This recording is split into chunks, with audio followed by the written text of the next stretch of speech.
tous, je suis ravie de vous retrouver dans une nouvelle vidéo Bullet Journal dans laquelle je vais vous présenter mon Plan With Me du mois de juin. Donc comme vous le voyez sur la couverture de mon carnet, pour cette année 2022, j'ai choisi de ne représenter que des animaux, en choisissant un animal par mois. En mai, j'avais décidé d'orienter mon Bullet Journal sur le thème des chats, donc je vous montre rapidement la couverture de ce mois. En juin, c'est autour des flamants roses que j'ai choisi d'orienter mon Bullet Journal, puisque j'avais envie de marquer un peu l'été. Donc pour cela, je suis venue dessiner un flamant rose avec une couronne de feuillages un peu tropicaux, donc avec des feuilles de monstera, des fleurs d'hibiscus, etc. Je prends mes stylos Micron, et notamment ce stylo en pointe 01 qui commence à fatiguer un petit peu. Je viens dessiner tout d'abord mes fleurs d'hibiscus, ensuite mon flamant rose, et après je vais pouvoir dessiner progressivement chacun des feuillages. J'ai dessiné ces fleurs et ce flamant rose en premier puisqu'ils passaient tous devant la couronne que je vais faire ensuite. Et une fois que la couronne est tracée, je vais pouvoir venir représenter mes différents feuillages. Donc avec mon fineliner, je dessine les contours de mes feuilles de monstera. Donc pour cela j'en ai fait 6, j'ai en fait partagé mon cercle en 6 parties à peu près égales et je fais à chaque partie une feuille.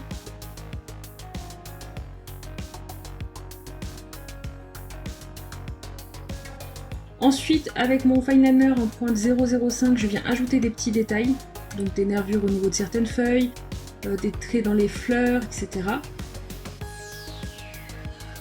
Et ensuite, avec mon Fudenosuke, je viens écrire le mot juin au milieu de la couronne. Et ensuite, je gomme le tout puisque je vais présenter certains feuillages directement au feutre. Pour un rendu plus doux, plus tendre, j'avais peur qu'en faisant des contours en noir avant de colorier mes feuillages, ce soit pas très joli.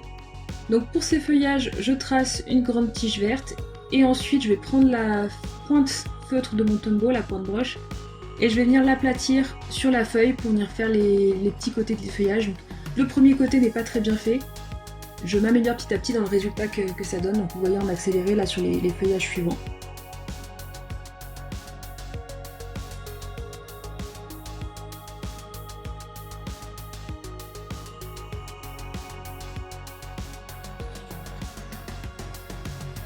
Et puis je rajoute avec un Crayola Super Tips quelques feuillages aussi sur les espacements, sur les espaces qui sont restés vides.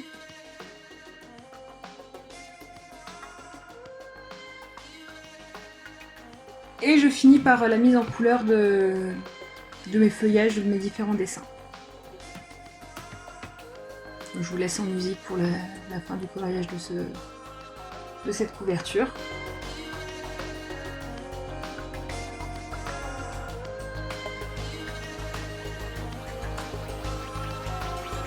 On voit que j'utilise par moment un emballage, enfin une planche de stickers, le dos d'une planche de stickers pour éviter que le feutre bave sur mes doigts quand j'appuie ma main sur la feuille et que je le transfère un peu ailleurs. Et ensuite, je reprends le modèle que j'avais trouvé sur Pinterest pour le dessin de flamant rose pour la mise en couleur, en fait, pour m'aider sur la mise en couleur. Je n'ai pas terminé correctement les dessins sur la droite de la page puisqu'en fait je viens découper une petite bande d'1 carreau de large pour qu'on puisse voir les onglets que je ferai sur les pages suivantes. On voit donc que quand je découpe, effectivement, l'excédent de dessin n'était pas nécessaire. Voilà ce que ça donne, on peut maintenant passer à la page suivante. Donc, vous allez voir, mon Bullet Journal a pas mal changé ce mois-ci. J'ai décidé de le simplifier, d'enlever certaines collections que je n'utilise quasiment pas. Ça fait quelques temps par exemple que je n'utilise plus ma page de budget ni ma page de notes, donc j'ai décidé de les mettre de côté pour l'instant. Et je viens donc sur cette première double page du mois de juin tracer à gauche mon calendrier mensuel et à droite mon calendrier éditorial qui va me permettre d'organiser mes contenus pour les réseaux sociaux. Donc là on voit que sur le calendrier éditorial, je trace des traits horizontaux pour séparer les semaines et j'ai fait une petite erreur. Donc plutôt qu'essayer de corriger avec du blanc ce qui ne serait pas forcément joli, j'ai choisi de tracer un trait, enfin de part et d'autre du dimanche, pour couper les semaines et bien montrer le dimanche, puisque c'est ce jour-là que j'essaye en général de publier certains de mes contenus. J'écris le titre avec mon Fudenosuke, je reviens repasser de temps en temps certains traits qui ne sont pas bien faits à mon goût.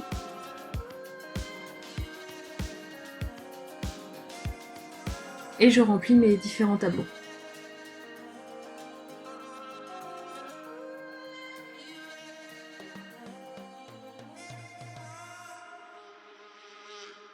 Donc comme le mois dernier, mes trackers sont directement sur mon calendrier mensuel.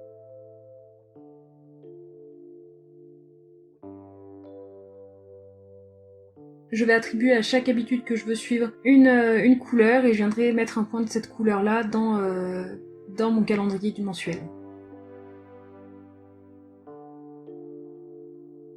Avant de passer à l'illustration, je vais mettre des points de couleur dans mon calendrier sur lequel je viendrai ensuite noter les différents jours. Je le fais tout de suite pour laisser le temps aux petits points de couleur de sécher avant de pouvoir venir y écrire dessus, et pendant qu'ils sèchent, je vais pouvoir passer à l'illustration de cette double page avec cette tête de flamant rose. Donc là aussi j'ai pris modèle sur une photo que j'ai trouvée sur Pinterest.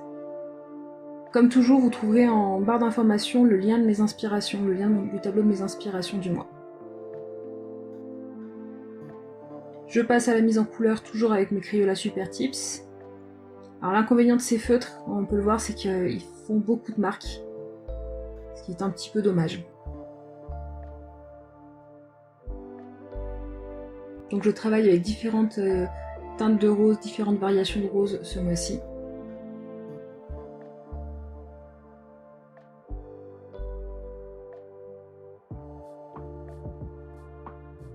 Et comme je vous le disais tout à l'heure, je vais enfin noter les dates dans mon calendrier au-dessus des points de couleur.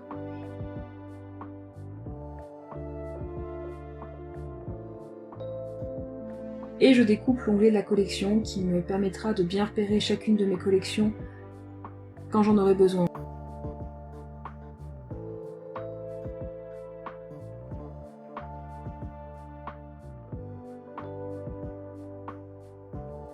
On peut passer à la collection suivante qui est ma page des jolis moments du mois. Donc là encore j'écris le titre avec mon Fudenosuke en calligraphie.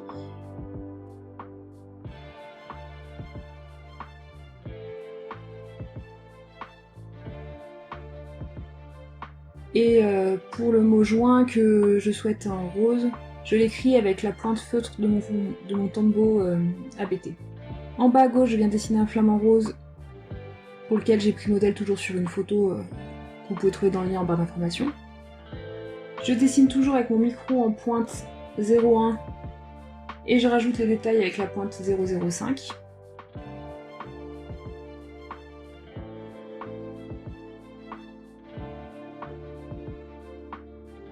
Et je passe tout de suite à la mise en couleur.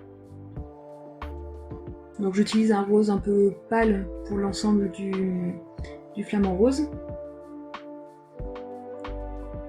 Et ensuite j'utilise la photo que j'ai trouvée sur Pinterest.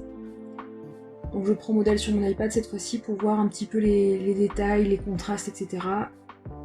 Et vous voyez d'ailleurs sur mon iPad le reflet de la lumière que j'utilise pour une meilleure visibilité.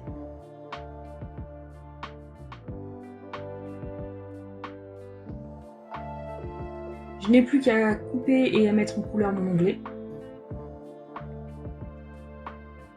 Donc je prends toujours un petit support en dessous pour éviter que ça bave sur la page suivante.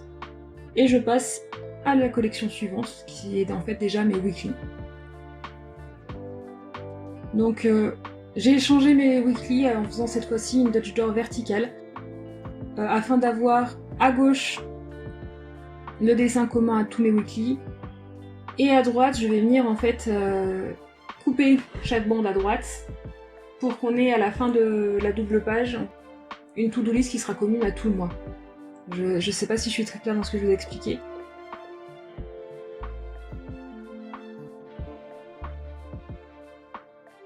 En fait, donc à gauche, j'ai le dessin que je suis en train de dessiner. Le couple de flamants roses dans l'eau. Avec un soleil, le ciel, etc. Que je vais venir mettre en couleur tout de suite. Au centre de chaque double page, il y aura donc mon calendrier ma grille de weekly avec les différentes cases correspondant aux différents jours pour chaque semaine.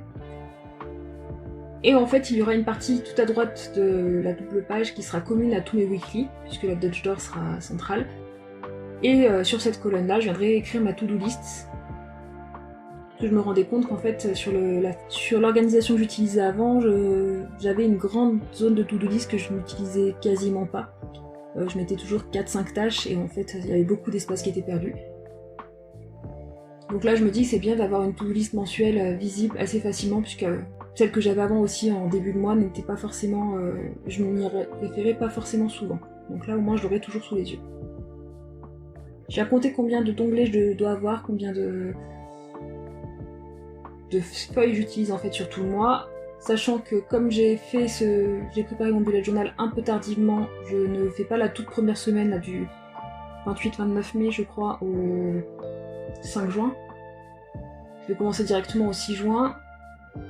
Donc je mesure l'espace de la hauteur du carnet pour savoir, vu que je vais avoir 4 onglets en fait, pour déterminer quelle va être la hauteur de chaque onglet. Et je viens les tracer les uns après les autres et découper la Dutch Door correspondante.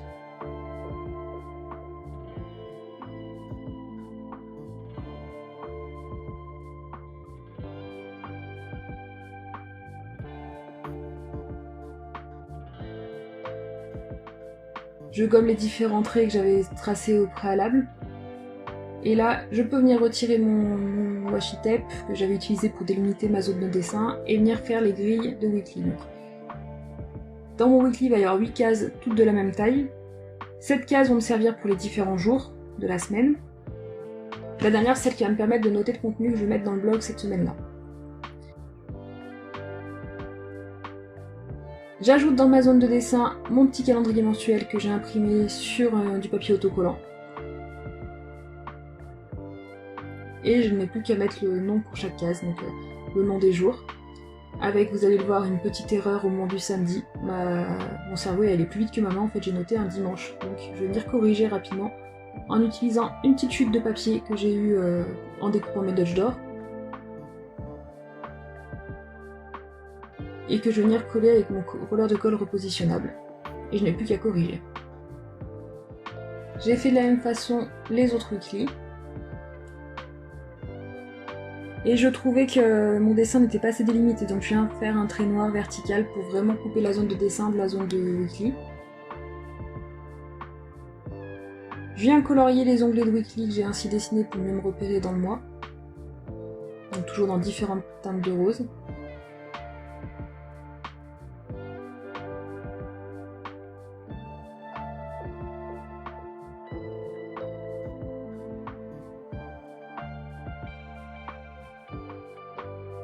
Et pour la dernière collection, je fais donc une grande barre verticale pour marquer le weekly correspondant, pour marquer à quelle semaine correspond cette double page. Et tout à droite, je viens faire une autre bande dans un autre rose, qui va me servir d'onglet en fait pour le mois global. Quand on sera sur la page de couverture, je saurai à quel niveau se situe mes weekly. Et donc je viens faire ma to-do list ensuite, avec différents traits de couleur pour séparer les lignes, pour faire quelque chose de plus joli. Je n'ai plus qu'à venir marquer les différents titres de mes onglets. Donc d'abord les 3 visibles depuis la couverture, qui montrent le monthly log, le calendrier éditorial, les jolis moments du mois et mes différents weekly. Et ensuite dans mes weekly, je viens noter les différentes semaines qui sont concernées pour chaque onglet.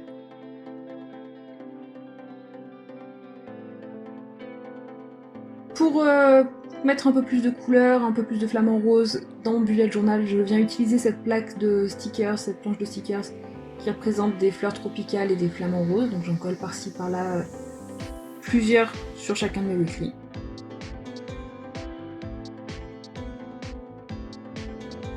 Je trouvais que c'était un peu triste sinon. C'est une planche de stickers que j'avais dû trouver chez Centracor ou La Forfouille, quelque chose comme ça.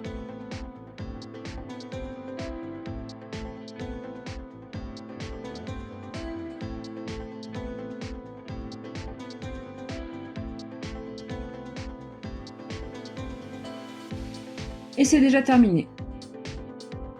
Il ne me reste plus qu'à vous montrer ce que donne mon bullet journal final.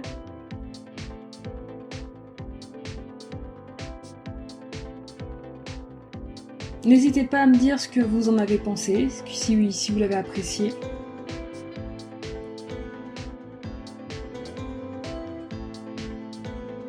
Alors on voit que sur les jolis moments de juin, en fait, ce que j'ai colorié derrière a un peu dépassé.